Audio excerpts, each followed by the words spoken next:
भयभीत आदमी शांत रह ही नहीं सकता,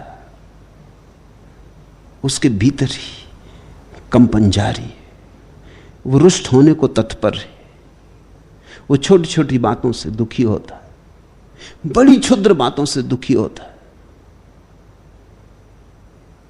तुमने कभी सोचा कैसी छोटी छोटी बातें तुम्हें दुखी कर जाती? अति क्षुद्र बातें तुम सोचो तो खुद ही हंसोगे। पत्नी को चाय लाने में 5 मिनट की देरी हो गई कि बस तुम रुष्ट हो गए, और ऐसे रुष्ट हो गए कि शायद रोज दिन भर रहे। लोग कहते हैं बिस्तर के गलत कोने से उतर गए, गलत से भी उतर गए हो तो उतर गए, खत्म हुआ, मगर अब दिन भर वो जो बिस्तर के गलत कोने से उतर गए हैं वो दिन भर पीछा कर रहा है। किसी आदमी ने नमस्कार न किया कि दिन भर छाया की तरह कांटा चुभता रहता। कोई आदमी देख के हंस दिया, रुष्ट हो गए। ऐसे छुई मुई, ऐसे दीन होकर संभव नहीं है कि तुम कभी आत्मवान हो सको। जरा देखो भी तो किन बातों पर रुष्ट हो रहे हैं। इन बातों में कुछ सार भी है।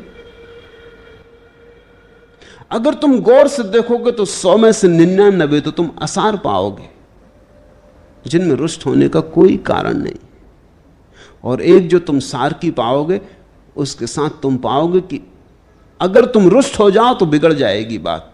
वो जो सार की बात है अगर रुष्ट न हुए तो ही संभल पाएगी। तो जो व्यर्थ की बातें हैं उनके कारण हम रुष्ट होते, अपने को बिगाड़ते हैं, और जो सार्थक बातें हैं रुष्ट होकर उन बातों को बिगाड़ लेते। क्रोध में कब कौन आदमी सम्यक व्यवहार कर पाया? रुष्ट होकर आदमी तो मतांध हो जाता है। उस अंधेपन में कौन ठीक चल पाया? जितनी कठिन समस्या हो सामने उतनी ही शांत चित्त की अवस्था चाहिए, तो ही तुम उसे हल कर पाओगे। लोग कहते हैं बड़ी समस्या में उलझा हुआ हूं इसलिए बड़ा बेचैन हूं। बेचैन हो तो समस्या सुलझेगी कैसे? सुलझाएगा कौन? ये तो तुम बड़ा उल्टा कर रहे हो। जब कोई समस्या ना हो तब बेचैन हो लेना, कोई हर्जा नहीं। जब समस्या हो तब तो बड़े चैन में हो जाओ, तब तो बड़े शांत हो जाओ, क्योंकि हल तुम्हें करना है। शांत हृदय से हल आ सकेगा। दोष लगाना, निंदा करना, अति शोकाकुल हो जाना, छोटी छोटी चीजों पर फाउंटेन पेन ठीक नहीं चल रहा, खर खर की आवाज कर रहा है, शोकाकुल हो गए। अपने व्यवहार को जांचते रहो, देखते रहो। बोकुजू ज़ेन फकीर हुआ, वो जब अपने गुरु के पास था, छोटा बच्चा था, उसका काम था गुरु का कमरा साफ करना। कमरा साफ कर रहा था कि गुरु के पास एक बड़ा बहुमूल्य मूर्ति थी, बड़ी बहुमूल्य मूर्ति थी बुद्ध की। वो गिर गई, वो चकनाचूर हो गई। वो बहुत घबराया।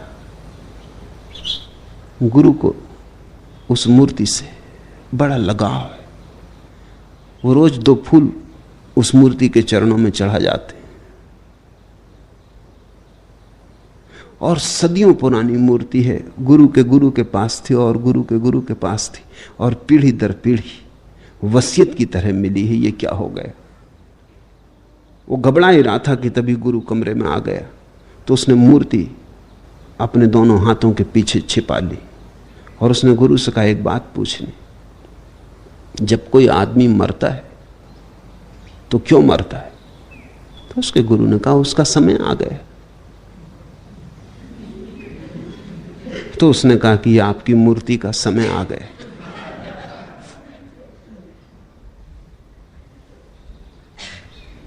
गुरु हंसा और उसने कहा जो तू मुझे समझा रहा है अपने जीवन में याद रखना, क्योंकि तेरे जीवन में बहुत मूर्तियों का समय आएगा। जब टूटे तो याद रखना समय आ गया था। और बोकुजू कहता है वही बात उसके जीवन को बदलने वाली बन गई।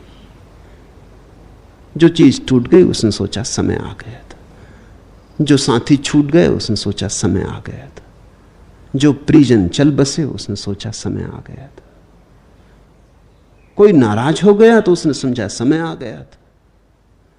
बोकुजू ने कहा कि यह बात मेरे लिए सूत्र बन गई, ये अहिर्निश मेरे मन में रहने लगा कि वही होता है जिसका समय आ गया था। धीरे धीरे धीरे कोई भी चीज फिर सो का कुल ना करती।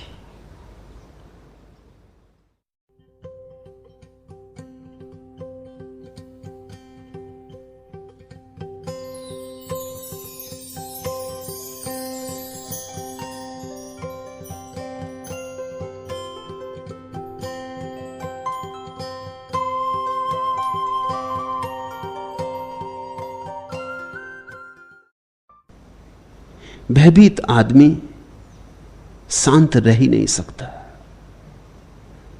उसके भीतर ही कंपन जारी है, वो रुष्ट होने को तत्पर है। वो छोटी छोटी बातों से दुखी होता है, बड़ी क्षुद्र बातों से दुखी होता है। तुमने कभी सोचा कैसी छोटी छोटी बातें तुम्हें दुखी कर जाती? अति क्षुद्र बातें तुम सोचो तो खुद ही हंसोगे। पत्नी को चाय लाने में 5 मिनट की देरी हो गई कि बस तुम रुष्ट हो गए, और ऐसे रुष्ट हो गए कि शायद रोज दिन भर रहे।